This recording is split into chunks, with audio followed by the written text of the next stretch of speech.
Vous savez que la République démocratique du Congo, c'est parmi les pays les plus grands d'Afrique. Elle occupe la deuxième place après la Algérie. Elle a au moins 2 345 km². Donc, pour traverser la R du Congo, ce n'est pas facile. Circuler dans tous les pays, ce n'est pas facile.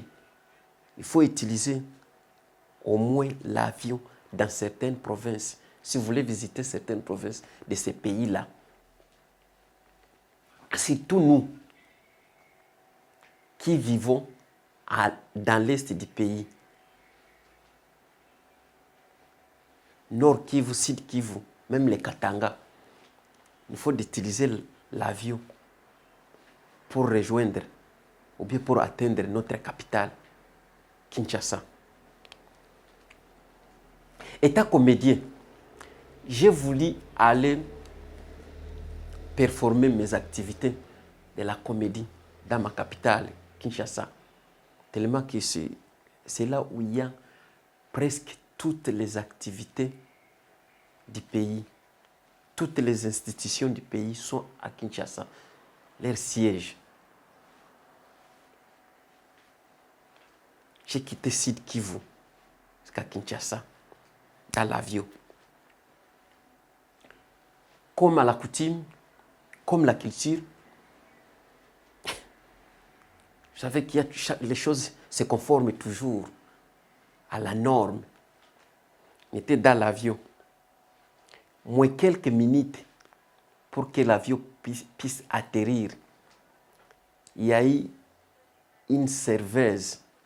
On avait attendu dans l'avion derrière, comme si.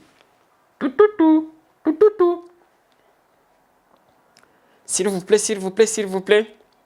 Veuillez serrer vos ceintures, veuillez serrer vos ceintures, veuillez serrer vos ceintures. L'avion va atterrir dans quelques minutes. L'avion va atterrir dans quelques minutes. S'il vous plaît, l'avion va atterrir. Bokanga ba ceinture nabino, bokanga ba ceinture nabino. Dans l'avion. C'est là que j'ai remarqué que l'avion est prêt maintenant d'atterrir. Quand l'avion est atterri, j'ai senti que l'avion est déjà atterri. J'ai senti la chaudière. Je me suis dit, nous sommes déjà à Kinshasa. Quelques minutes après, on est sorti dans l'avion. J'étais comme ici, il y avait un Français qui était à côté de moi, de ma partie gauche. Aussi, il est sorti. Il y avait déjà un bus qui nous attendait là. On est entré dans le bus pour aller maintenant vers le bureau d'immigration.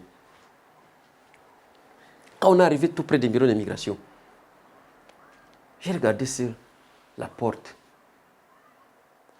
pour voir les affichages. Qu'est-ce qu'on demande, on exige quoi juste. Puis j'ai vu, on écrit. Si vous ne pouvez pas lire et écrire, veuillez contacter ce numéro. Si vous ne pouvez pas lire, écrire et voir, veuillez contacter ce numéro. Kinshasa, notre coutume, notre culture.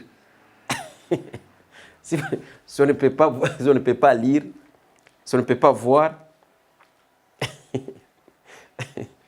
et si on ne peut pas parler, on contacte le numéro. Kinshasa, ma capitale.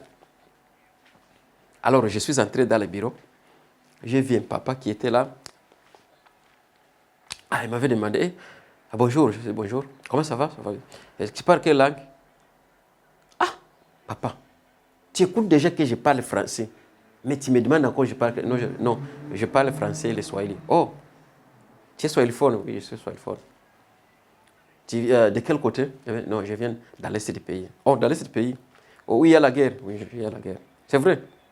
Non, non. Moi, je ne suis pas dans la guerre. Je ne suis pas un militaire. Je suis un civil. C'est vrai. Papa, pourquoi la guerre kuna bitumba chaque fois bitumba? Il paraît que bino bolinga bitumba koto wana. Je dis, non, non, ce n'est pas nous qui créons la guerre. Non, non, ce n'est pas nous. On nous impose la guerre. Ah, mais chaque fois, il y a 30 ans au moins, bino zaga bitumba, bitumba, bitumba, bitumba, bitumba. Ah, ok, tu comme fatigué na pas toi, non? Je dis, ah, c'est ce que Dieu a voulu. Zambie, toi, ça la bongo. Elle m'avait dit, ok, toi, on n'allait pas de vérifier beaucoup, mais on connaît que tu n'es pas étranger, ou tu n'es pas intelligent. Ah, non, non, je ne suis pas étranger. Ah, ok. Ok. Partez maintenant. Je dis, ok. Je suis sorti. En sortant seulement, je me suis stoppé à la porte. Parce que j'étais en train de surveiller ou bien d'observer comment je vais partir et passer un peu. Après, il a commencé à contrôler les Français là. Bon, je n'ai pas attendu qu'est-ce qu'il disait ces messieurs là, puisque c'était un étranger normalement. Après, l'étranger là était sorti aussi, les Français là. Et il m'avait dit, hey, monsieur, vous êtes encore ici? Je lui ai dit, oui, je suis encore ici. Ah, pourquoi vous attendez encore? Qu'est-ce que vous attendez? Il y a quelqu'un qui viendrait vous récupérer ici? Non, non, non. Je suis en train de penser comment je vais partir. Enfin, ok. Et puis les Français m'avaient demandé, monsieur, est-ce qu'il n'y a pas un restaurant ici de KFC? Je lui ai dit, KFC? Quel KFC? KFC c'est quoi? Non, c'est un restaurant. Non, non. Monsieur, est-ce qu'ici, il n'y a pas de voiture à louer ici? Il n'y a pas une association qui fait allouer les voitures? Non, non. Quelle association? Et après, est-ce que monsieur, ici, il n'y a pas même les casinos ici? Il n'y a pas les casinos ici? Je dis, quel casino? Monsieur, ici nous ne sommes pas en France, monsieur. Ici nous sommes en République démocratique du Congo, nous sommes en Afrique. C'est là que j'ai compris que les Français ne savent pas beaucoup de choses. Les Français savent que peut-être comme ils vivent en France, tout le monde vit ainsi. Non, ici nous sommes en Afrique. Ils croient que partout ils iront. Ils vont trouver des restaurants, des casinos, des agences là qui font allouer les voitures. Ils vont trouver les KFC. Les Français. J'ai compris qu'ils ne connaissent pas beaucoup de choses. Il faut semblant comme s'ils connaissent, mais ils ne connaissent pas beaucoup de choses. Et après, il y a le bus qui est venu, le mini-bus qui est venu. Je suis entré dans le bus juste pour partir en ville. Quand je suis... lorsque j'étais assis dans le bus, il y avait un monsieur qui était à côté de moi. Je lui ai demandé, monsieur, vous savez, moi je viens de l'Est du pays, dans l'Est du pays, je vais régulariser mes documents. Alors je ne sais pas où est localisé le bureau de l'État. Est-ce que vous pouvez m'adresser? Ah, il y a un monsieur qui m'avait... Ah, monsieur, c'est ta première fois de venir ici à Kinshasa? Oui, c'est ma première fois depuis que je suis né. Alors, toi, tu es d'où? Non, je suis congolais, du père et de mère. Du père et de mère. Pas la naturalisation. Et je viens dans l'Est du pays. Ah. Elle m'a demandé une question. Ah, yo peux où tu places où on habite là toujours? Ah, non, oui. Ah, bino bolinga bitumba, te, ya bisote, ba imposa biso bitumba, biso tolinga rapé. Ah, c'est vrai, ok. Ah, monsieur, bon, moi je vais t'amener où tu vas faire tes documents, mais il te faut me payer $5 comme commission. Je lui ai dit, oh, non, je lui ai dit, non, non, ne m'amène pas. Faites-moi seulement, donnez seulement moi l'adresse. Je vais chercher. Il m'a dit, non, non.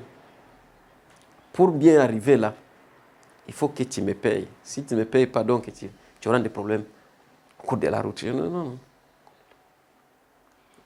Faites-moi seulement la... Monsieur, tu seras égaré. Faites-moi seulement $5, je vais t'amener jusqu'au bureau. Il a fait, oh, ok, pas de quoi. Puis j'ai pris $5, je lui ai donné. Il m'avait dit, ok. Comme ça, c'est que dès que le bus arrive, moi je vais t'amener tout d'abord pour te montrer les bureaux et puis je vais revenir encore, je vais prendre autre bus pour m'amener dans mon quartier. Ok. Alors, quand le bus est arrivé, on est descendu, on est sorti dans le bus et puis on a marché à quelques minutes. Et tu vois les bâtiments là, c'est là que nous allons. Ok. Après 1 minute, 2 minutes, on est arrivé tout près des bâtiments. Après, Il m'avait dit, tu peux maintenant lire là. Quand j'ai lu, sur les bâtiments, on écrit un meuble intelligent. Je lui ai demandé, monsieur, pourquoi les meubles sont écrits un meuble intelligent? Est-ce que les meubles peuvent être intelligents? Il m'avait dit, ah non, non, il faut comprendre, nous sommes à Kine, ou à Kine, à Kine Malebo, il faut comprendre, ou à Kine, ou à Net Bambokatiete, ou à Kine, ou à grande ville, Yomoko Monandenge Blokezali, Talakaka. Et bien, oui, vraiment, oui, à Kine. C'est là maintenant que j'avais compris que non, le président Félix Séguet a beaucoup de conseillers, et il y a des conseillers qui ne travaillent pas bien. Puisque normalement, dans le gouvernement, il faut avoir beaucoup de conseillers. Dans chaque secteur ou bien dans chaque département, il faut qu'il y ait un conseiller qui va conseiller le président. Donc, avant que le président prenne certaines décisions, il doit être informé. Il faut les décisions aussi qui soient informées. Il doit être conseillé pour ne pas prendre de mauvaises décisions. Mais j'ai remarqué qu'il y a des conseillers qui gagnent l'argent pour rien. Donc, on paye les contribuables, les Congolais pour rien, qui ne travaillent pas. Comment on peut conseiller à tout un président de la République d'écrire sur les meubles où siègent les institutions que c'est un meuble intelligent? Est-ce que le meuble peut être intelligent? Batouana. Baoli ambonga biso ya pamba. Ça la bienté.